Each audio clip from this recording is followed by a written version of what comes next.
اعوذ باللہ من الشیطان الرجیم بسم اللہ الرحمن الرحیم رب اشرح لی صدری ویسر لی امری واحلل عقدۃ من لسانی یفقہوا قولی رب زدنی علما رب زدنی علما رب زدنی علما۔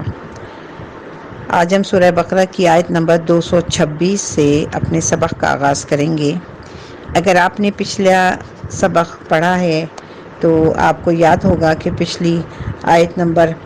224 سے اور 224 اور 225 میں اللہ تعالیٰ نے قسموں کے بارے میں حکم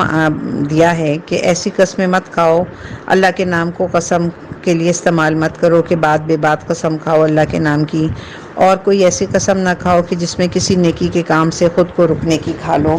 اسی طرح سے اب آیت نمبر 226 میں اب جس قسم کا ذکر ہے وہ قسم ہے جو کہ لوگ غصے کی حالت میں اپنی بیویوں کے پاس جانے کے بارے میں کھا لیتے ہیں۔ تو ہم اپنے سبق کا آغاز کرتے ہیں۔ بسم اللہ الرحمن الرحیم، آیت نمبر 226۔ للذین یولون من نسائہم تربص اربعۃ اشہر، جو لوگ اپنی بیویوں سے تعلق نہ رکھنے کی قسم کھا بیٹھتے ہیں ان کے لیے 4 ماہ کی مہلت ہے۔ یعنی کوئی مرد غصے میں آ کر اپنی بیوی سے یہ قسم کھا لے کہ میں اب تمہارے قریب نہیں جاؤں گا، تو اسے اس قسم کو ایلا کہتے ہیں۔ اور خود حضرت صلی اللہ علیہ وسلم نے بھی ایک موقع پر اپنی ازواج مطہرات سے ایلا فرمایا تھا۔ واقعہ کچھ یوں تھا کہ ایک دفعہ تمام ازواج مطہرات آپ صلی اللہ علیہ وسلم کے سامنے حاضر ہوئیں اور کہا کہ اب عام مسلمانوں کے ہاں جو خوشحالی آ گئی ہے تو پھر ہمیں بھی ہم پر یہ تنگی اور سختی کیوں ہے، تو ہمارے بھی اخراجات یا نفقات جو ہیں اس میں اضافہ کیا جائے۔ اس پر رسول اللہ صلی اللہ علیہ وسلم کو یہ بات ناگوار گزری اور آپ نے ان سے اعلا کیا۔ تو آگے جب آیتوں میں اس بات کا، اس واقعے کا ذکر آئے گا تو انشاءاللہ ہم اس کی تفصیل پڑھیں گے۔ تو یہاں پہ اللہ تعالیٰ نے اس قسم کی قسم کے لیے جو مدت مقرر کی ہے وہ 4 ماہ کی ہے۔ فَإِنْ فَاءُوا فَإِنَّ اللَّهَ غَفُورٌ رَحِيمٌ، پس اگر وہ رجوع کر لیں تو اللہ بخشنے والا مہربان ہے۔ یعنی ان 4 ماہ کے دوران انہیں چاہیے کہ اپنی قسم کو توڑ دیں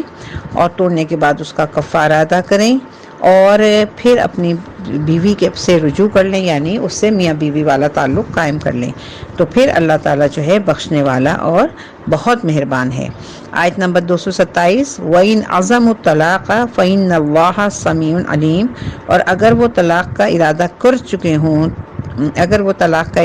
چکے ہوں تو اللہ سننے والا اور جاننے والا ہے۔ یعنی 4 ماہ کا عرصہ گزر جانے کے باوجود شوہر یہ سمجھتا ہے کہ وہ اب اس عورت کے ساتھ نہیں رہ سکتا تو اس کو اسے معلق یعنی لٹکا کے رکھنے کی بالکل اجازت نہیں ہے، بلکہ اس کو حکم ہے کہ اب وہ طلاق اگر دینے کا ارادہ رکھتا ہے تو وہ طلاق دے دے، اگر تو وہ رجوع کرے گا تو اسے اپنی قسم توڑ کر کفارہ ادا کرنا ہوگا۔ یہاں دیکھیں اس زمانے کے معاشرے کی عکاسی ہو رہی ہے کہ کس طرح سے وہاں پر لوگ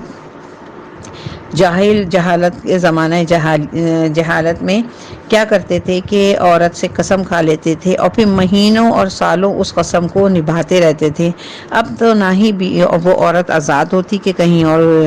نکاح کر لے اور نہ ہی یہ اس کو بساتے تھے، تو اس کے لیے اللہ تعالیٰ نے اس قسم کی قسم کی ایک مدت رکھی ہے، وہ مدت ہے 4 مہینے کی۔ یہاں پہ تھوڑا سا اگر ہم اپنے کلچر اور اپنے معاشرے کا نظر ڈالیں تو ہمیں پتہ چلے گا کہ اکثر بہت سے لوگ جذبات میں، غصے میں کس طرح کی لغو قسم کی قسمیں کھا لیتے ہیں۔ مثلا یہ کہہ دیتے ہیں کہ اب ہمارا مرنا جینا ختم ہوا، اب میں زندگی بھر تو میں اپنا چہرہ نہیں دکھاؤں گا، وغیرہ وغیرہ۔ دیکھیں کتنی خراب قسم کی یہ قسمیں ہیں، کیونکہ اللہ تعالیٰ نے تو صلہ رحمی کا حکم دیا ہے اور لوگ اپنے اوپر قطع رحمی کو واجب کر لیتے ہیں اور اس طرح سے بنا لیتے ہیں اور اس طرح کی قسمیں کھا لیتے ہیں۔ تو ہمیں اس قسم کی قسموں سے پرہیز کرنا چاہیے۔ تو آگے دیکھیے کیا کہا ہے۔ اسی آیت کے سلسلے میں تھوڑی سی تفصیل میں آپ کو بتا دوں کہ جب یہ آیت نازل ہوئی تو اس کے بعد حضرت عمر فاروق رضی اللہ تعالیٰ عنہ نے اپنے دور خلافت میں یہ حکم جاری کیا کہ جو لوگ بھی جہاد کے لیے گھروں سے دور جائیں تو وہ 4 مہینے کے بعد ضرور اپنے گھر واپس آئیں۔ اچھا، یہ حکم جاری کرنے سے پہلے کیونکہ آپ کے سامنے یہ آیت تھی 4 مہینے کی مدت، یعنی 4 مہینے تک ہی میاں بیوی ایک دوسرے سے کسی ناراضگی یا کسی بنا پر الگ رہ سکتے ہیں۔ اچھا، اس آیت کو دیکھتے ہوئے آپ کے ذہن میں یہ خیال آیا آپ رضی اللہ تعالیٰ عنہ کے، تو آپ نے سب سے پہلے کیا کیا کہ اپنی بیٹی حضرت حفصہ کو بلایا۔ حالانکہ باپ اور بیٹی کا رشتہ تھا، لیکن ظاہر سی بات ہے دین میں شرم و حیا نہیں آڑے آنی چاہیے، تو آپ نے ان کو بلایا اور بلا کے پوچھا کہ یہ بتاؤ کہ کوئی بھی عورت اپنی کتنا عرصے تک اپنی عفت و عصمت کو سنبھال کے رکھ سکتی ہے، یعنی کتنے عرصے تک وہ اپنے جذبات پر قابو پا سکتی ہے؟ تو انہوں نے حضرت حفصہ نے فرمایا کہ 4 مہینے۔ تو اس کے بعد پھر حضرت عمر نے یہ 4 مہینے کی مدت لگا دی کہ جو بھی لوگ 4 مہینے کے لیے، جو بھی لوگ جہاد کے لیے جائیں وہ 4 مہینے بعد ضرور بالضرور اپنے گھر واپس لوٹیں۔ آیت نمبر 228، والمطلقات یتربصن بانفسہن ثلاثۃ قروء، اور جن عورتوں کو طلاق دے دی جائے ان پر لازم ہے کہ وہ اپنے آپ کو 3 حیض تک روکے رکھیں۔ یہاں 3 حیض جو ہے ثلاثہ مانے 3، قروء کہتے جو پاکی کے دن ہوتے ہیں، یعنی ایک حیض سے دوسرے حیض کے درمیان، تو یہ 3 تقریباً 3 ماہ کی یہ مدت بنتی ہے۔ تو یہاں پہ دیکھیں کچھ لوگوں نے پرانے زمانے میں یہ باتیں ہم سنتے چلے آ رہے ہیں اپنے بچپن سے کہ لوگ کہتے ہیں کہ طلاق کی عدت جو ہے 3 مہینے 10 دن ہے، تو دیکھیں یہاں پہ قرآن نے بالکل صاف الفاظ میں کہا کہ 3 حیض ہیں، تو 3 حیض تک عورت جو ہے وہ اپنے آپ کو نکاح سے اور روک کے رکھے۔ بلکہ پہلی 2 طلاقیں جو ہوتی ہیں، طلاق جب پہلی طلاق مرد دیتا ہے تو اس کے بعد بھی 3 مہینے کی رجوع کا حق ہوتا ہے مرد کو، کہ ان 3 مہینوں کے دوران اگر وہ اپنی اپنی بیوی کے پاس جائے اور میاں بیوی والا تعلق قائم کر لے تو یہ رشتہ واپس جڑ سکتا ہے۔ اسی لیے ان جو شروع کی 2 طلاقیں انہیں طلاق رجعی کہا گیا ہے۔ بالکل اسی طرح دوسری طلاق میں بھی یہی حق ہے اس کو کہ طلاق دینے کے بعد اگر وہ رجوع کر لے شوہر اپنی بیوی سے تو پھر یہ نکاح واپس جاری رہتا ہے۔ لیکن جب تیسری طلاق ہو جائے تو یہ طلاق بائن کہلاتی ہے، یعنی اس کے بعد اب مزید مرد کو کسی رجوع کا حق حاصل نہیں ہے۔ اب اس کا پس منظر کچھ یہ ہے کہ پہلے زمانے میں دور جاہلیت میں عرب کا یہ ایک رواج تھا کہ وہ بار بار اپنی بیوی کو طلاق دیتے اور پھر رجوع کرتے، پھر طلاق دیتے، پھر رجوع کرتے، پھر طلاق دیتے، پھر رجوع کرتے۔ اس طرح سے وہی کیفیت جو کہ ایک لٹکنے والی کیفیت ہوتی ہے کہ نہ تو وہ اس کو آزاد کرتے اور نہ ہی اپنے پاس بساتے۔ اس کے لیے اللہ تعالیٰ نے ان کو تمام اہل ایمان کو ایک مخصوص ایک مدت دے دی ہے، یعنی کہ صرف 2 طلاقیں ایسی ہیں کہ 2 دفعہ ایسا ہو سکتا ہے کہ آپ طلاق دینے کے بعد رجوع کر لیں، لیکن جب تیسری دفعہ طلاق دی جائے گی تو اب عورت جو ہے مرد کے نکاح سے نکل جائے گی۔ یہاں ایک پوائنٹ اور غور طلب ہے کہ پھر یہ حق جو ہے نکاح کو ختم کرنے کا یا طلاق کا، یہ اللہ تعالیٰ نے مرد کے ہاتھ میں رکھا ہے، یہ گرہ اللہ نے مرد کے ہاتھ میں رکھی ہے۔ اس کی وجہ یہ ہے کہ عورتیں بہت زیادہ جذباتی ہوتی ہیں، ذرا سی لڑائی ہوتی ہے اور پھر یہ کہہ دیتی ہیں اب میں میکے جا رہی ہوں، اب میں پلٹ کے تمہاری شکل بھی نہیں دیکھوں گی، تم نے مجھے دیا ہی کیا ہے۔ تو اگر ایسی بات ہوتی تو ہر دوسرے دن جو ہے عورت جو ہے وہ اپنا یہ طلاق کا حق استعمال کر لیتی۔ تو اس وجہ سے اللہ تعالیٰ نے جو ہے، اور بھی اللہ کی اپنی حکمتیں ہوں گی جسے ہم نہیں جان سکتے، لیکن بظاہر ہمیں یہ سمجھ میں آتا ہے کہ کیونکہ عورت ایک بہت جذباتی انسان ہوتی ہے تو اس لیے اللہ تعالیٰ نے اس کے ہاتھ میں طلاق کا حق نہیں رکھا ہے۔ اچھا، دوسری بات یہ یاد رکھنے کی ہے کہ جب بھی مرد رجوع کرے گا تو عورت کو نہ کرنے کا کوئی حکم نہیں ہے، یعنی کہ اس کے پر کوئی اختیار نہیں ہے کہ وہ انکار کر دے کہ میں تم سے رجوع نہیں کروں گی۔ مرد دونوں دفعہ میں جب بھی رجوع کرے گا تو عورت کو ضرور بالضرور اس کی بات ماننی ہوگی۔ تو آگے دیکھیں اللہ تعالیٰ کیا فرماتے ہیں، وَلَا يَحِلُّ لَهُنَّ أَن يَكْتُمْنَ مَا خَلَقَ اللَّهُ فِي أَرْحَامِهِنَّ، اور ان کے لیے جائز نہیں ہے کہ اللہ نے ان کے ارحام میں جو کچھ پیدا کر دیا ہو وہ اسے چھپائیں، یعنی عورتوں کو۔ تو 3 مہینے کی مدت دی ہی اس لیے گئی ہے تاکہ ان 3 مہینوں کے اندر اگر حمل ہے تو وہ کھل کے سامنے آ جائے اور وہ ظاہر ہو جائے، کیونکہ بعض دفعہ خواتین جو ہیں جب اگر طلاق ہو جاتی ہے تو وہ پھر اپنے حمل کو چھپاتی ہیں تاکہ جب بچہ پیدا ہو تو پھر وہ شوہر کو نہیں دینا پڑے اور وہ اپنے پاس رکھ لیں، تو ایسا کرنے سے اللہ تعالیٰ نے منع فرمایا ہے۔ ان کننا یؤمنن باللہ والیوم الآخر، اور اگر وہ فی الواقع اللہ اور یوم آخر پر ایمان رکھتی ہیں، وبعولتہن احق بردہن فی ذلک ان ارادوا اصلاحا، اور ان کے شوہر اس کے زیادہ حقدار ہیں کہ انہیں لوٹا لیں اس عدت کے دوران میں اگر وہ واقعتاً اصلاح چاہتے ہیں۔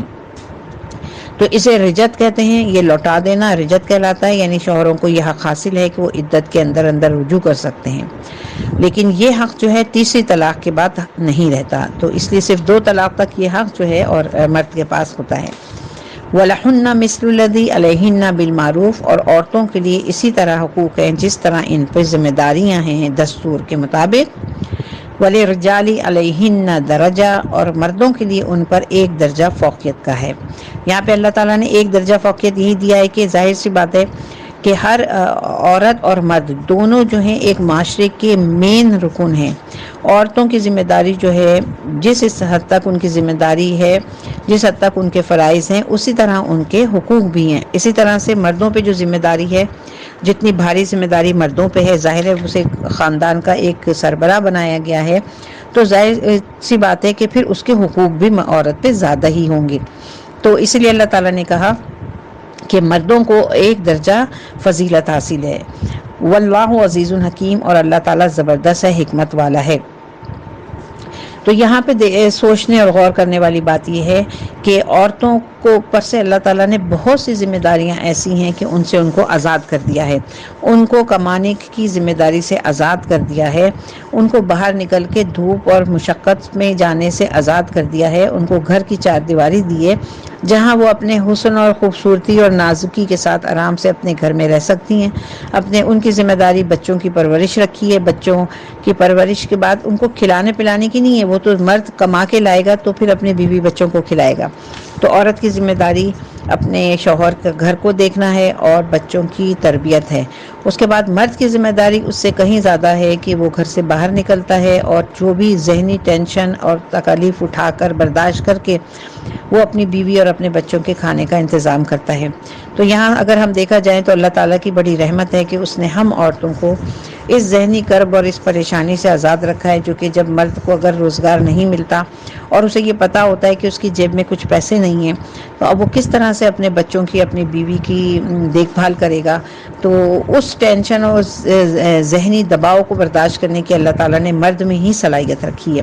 اس لیے وہ جذباتی طور پر عورتوں کے مقابلے میں بہت مضبوط ہے، اور اسی وجہ سے اللہ تعالیٰ نے طلاق کا جو گرہ ہے وہ بھی مرد کے ہاتھ میں دی ہے۔ لیکن آج کل ہم شیطان کے بہکاوے میں آ کر ہم خواتین کی سوچ اس طرح کی بن گئی ہے کہ ہمیں مرد کی برابری کرنے کے شوق نے اس طرح کر دیا ہے کہ جو ذمہ داری ہمارے کندھوں پہ تھی وہ ہمارے کندھوں سے نہیں اتاری گئی،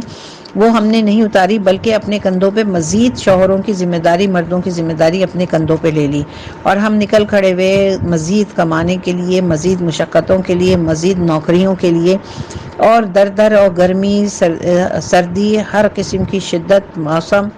اور ٹریفک، ہر چیز کو برداشت کرنے کے لیے تیار ہو گئے، صرف اس میں کہ ہمیں یہ بہکا دیا شیطان نے، ہم عورتوں کو یہ بہکا دیا کہ ہم جو ہے مردوں کے برابر ہیں، ہم میں بڑی طاقت ہے، ہم بہت کچھ کر سکتے ہیں۔ یہ حقیقت ہے کہ عورت میں بڑی طاقت ہے، عورت بہت کچھ کر سکتے ہیں، لیکن اللہ تعالیٰ نے اس کو کتنے آزاد رکھا ہے، کتنے ناز و نعم میں پلوایا ہے۔ باپ کے گھر ہوتی ہے تو کتنی محبت اور نازکی سے اس کو باپ رکھتا ہے، بھائی رکھتا ہے، پھر جب شوہر کے گھر آتی ہے تو پھر شوہر بھی اس کو اپنے ساتھ اسی طرح سے اپنا ہمدرد و غمگسار بنا کے اپنے گھر میں رکھتا ہے، اس کے لیے گھر لے کے دیتا ہے، اس کے لیے آسائشوں کا انتظام کرتا ہے، لیکن عورت اتنی کم عقل ہے کہ وہ ان آسائشوں کو نہیں دیکھتی اور بس یہ چاہتی ہے کہ وہ مرد کی برابری کرے۔ اللہ تعالیٰ سے دعا ہے کہ وہ ہماری سوچ کو صحیح کر دے، صحیح سمت میں لے کے جائے، اور ہمیں شیاطین کے شر سے اور ان لوگوں کے شر سے بچائے جنہوں نے ہم کو آج اس حال پر پہنچا دیا ہے۔ اللہ تعالیٰ سے ہر وقت اٹھتے بیٹھتے ہدایت طلب کرنی چاہیے، اللہ تعالیٰ ہمیں ہدایت دے، ہمیں سیدھی راہ دکھا۔ السلام علیکم۔